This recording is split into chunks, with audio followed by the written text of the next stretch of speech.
दोस्तों आज आखिरकार विपक्षी गठबंधन के vice president candidate Sudarshan Reddy ने नॉमिनेशन फाइल कर दिया। उनकी नॉमिनेशन फाइल करने से लेकर उससे पहले विपक्षी गठबंधन के बीच उनके पहले भाषण को लेकर काफ़ी चर्चा हो रही है।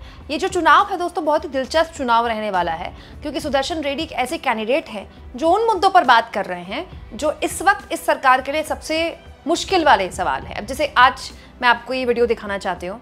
सुदर्शन रेड्डी साहब खुद आए थे अपना नॉमिनेशन फाइल करने के लिए।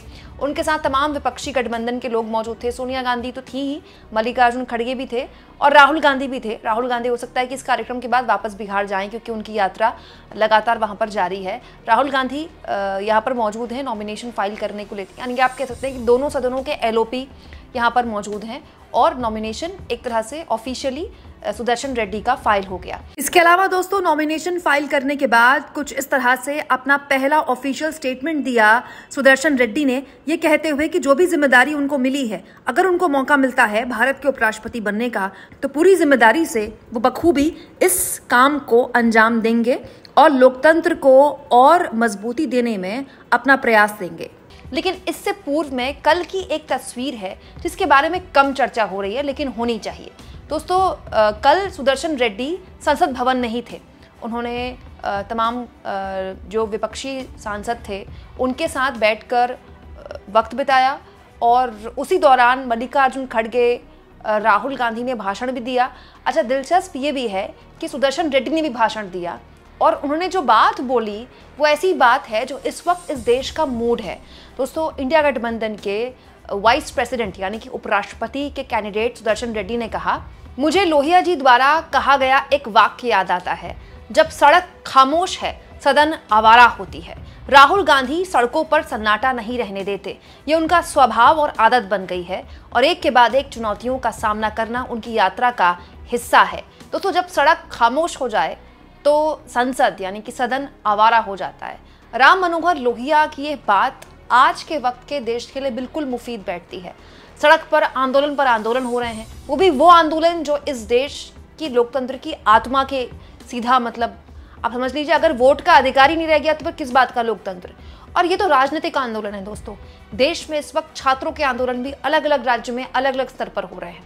ऐसा शायद ही कोई राज्य हो जहां पर छात्र सड़क पर अपने अपने मुद्दों को लेकर ना उतरे हों। इसके अलावा पेपर लीक तो एक ऐसा मुद्दा बन गया है जिस पर मतलब इस सरकार को, चाहे वो किसी भी राज्य सरकार हो चाहे वो केंद्र की सरकार हो, शर्म आनी चाहिए। जिस देश में एक ढंग से आप पेपर नहीं करवा पा रहे हैं, बात बात पर पेपर लीक हो जाते हैं, उस देश की सरकार को सोचना चाहिए कि किस तरह का प्रबंधन वो चला रहा है। अलग अलग राज्य सरकारों को भी सोचना चाहिए। इसके अलावा दोस्तों एक और बहुत ही इंपॉर्टेंट मुद्दा है इस देश में, वो है बेरोजगारी। अच्छा, बेरोजगारी के नाम पर लामबंदी नहीं होती, क्योंकि वोट देने के वक्त हर आदमी जो है वो जाति के नाम पर या धर्म के नाम पर वोट करता है। लेकिन बेरोजगारी इस देश का एक ऐसा स्याह सच बन गई है जिसका हल दोस्तों किसी के पास भी नहीं है। दोस्तों यही वजह है कि प्रधानमंत्री को लाल किले की प्राचीर से भी देश के युवाओं को तोहफे के तौर पर एक नया ऐलान करना पड़ता है। हालांकि वो जो रोजगार के नाम पर ऐलान करते हैं वो पिछले कई सालों से कर रहे हैं, लेकिन वो बताते हैं कि 1 लाख करोड़ रुपए हम रोजगार के पहली नौकरी पक्की के नाम पर दे रहे हैं। ये बताता है कि इस देश की सरकार भी जानती है कि रोजगार एक बहुत भीषण समस्या है, तब जब हमारे देश में सबसे ज्यादा युवा आबादी है। वहीं दूसरी ओर दोस्तों संसद में ऐसे बिल लाए जा रहे हैं जिसके जरिए आप बड़ी आसानी से विपक्षी गठबंधन की सरकारों को गिरा सकते हैं या फिर उनके मुख्यमंत्रियों को जेल में डाल सकते हैं। ये इसलिए भी महत्वपूर्ण है दोस्तों जब हम एक ऐसे दौर में जी रहे हैं जब चुनाव आयोग पर सबसे ज़्यादा सवाल खड़े हो रहे हैं, सबसे ज़्यादा। इससे ज़्यादा सवाल चुनाव आयोग पर कभी देश के इतिहास में खड़े नहीं हुए। अच्छा, इस बीच एक और बहुत दिलचस्प चीज़ हुई दोस्तों, जब तमाम इंडिया गठबंधन के सांसद बैठकर सुदर्शन रेड्डी की बातें सुन रहे थे तो मल्लिकार्जुन खड़गे ने एक दावा भी कर दिया। मल्लिकार्जुन खड़गे ने दावा कर दिया कि हमारा कैंडिडेट जीतेगा, सुदर्शन रेड्डी जीतेंगे। पिछले 11 सालों में विपक्ष के प्रति सत्ता पक्ष भारी भेदभाव कर रहा है। सत्ता पक्ष खुद संसदीय कार्यों में बाधा डालने का काम करता है। बहुमत का दुरुपयोग कर जनविरोधी कानून पारित करने का काम तब भी जारी है जबकि ये अल्पमत की सरकार है। इनको बहुमत पार्लियामेंट में नहीं है, फिर भी वो इतने जोर से काम कर रहे हैं कि सबके अधिकार छीनने का और सबको दबाने का डराने का ऐसे कानून वो ला रहे हैं। और इस मानसून सत्र में भी पूरे देश ने देखा है कि कैसे मोदी सरकार ने बिना विपक्ष की भागीदारी ने मनमाने तरीके से जल्दबाजी में बिलों को पारित किया है। इसमें सभापति की भूमिका भी काफी अहम रखती है। विपक्षी सांसदों को बोलने न देना, उन्हें बिना कारण निलंबित कर देना भारतीय संसद के लिए काला अध्याय साबित हुआ है। उपराष्ट्रपति का पद देश का दूसरा सर्वोच्च संवैधानिक पद है। डॉक्टर एस राधाकृष्णन के जमाने में से जो शानदार परंपरा है, ये राधाकृष्णन नहीं है, हमारे जो पहले के डॉक्टर राधाकृष्णन थे,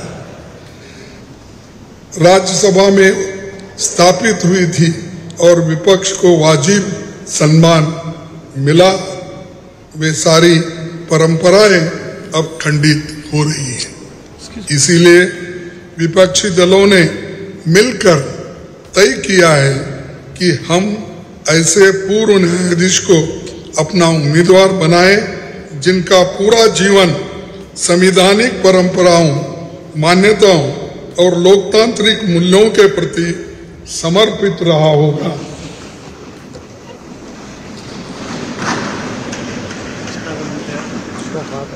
और जॉइंट अपोजिशन की तरफ से हम सबने पूर्व जस्टिस की वी सुदर्शन रेड्डी जी को अपना उम्मीदवार घोषित किया है।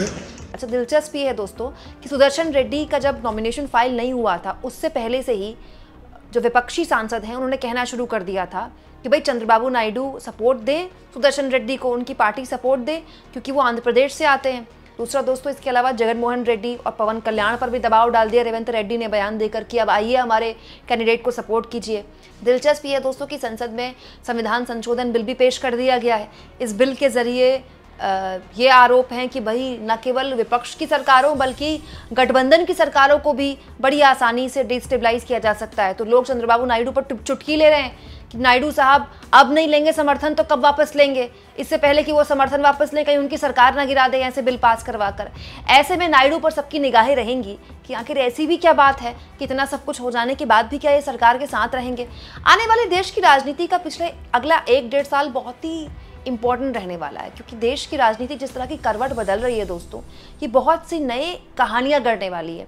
आपको क्या लगता है कमेंट बॉक्स में ज़रूर लिखें और जितना हो सके चैनल को शेयर करें, सब्सक्राइब करें और थैंक्स और ज्वाइन, ये 2 ऑप्शन है जिसके जरिए आर्थिक तौर पर भी अगर आप चाहें तो चैनल की हाथ मजबूत कर सकते हैं।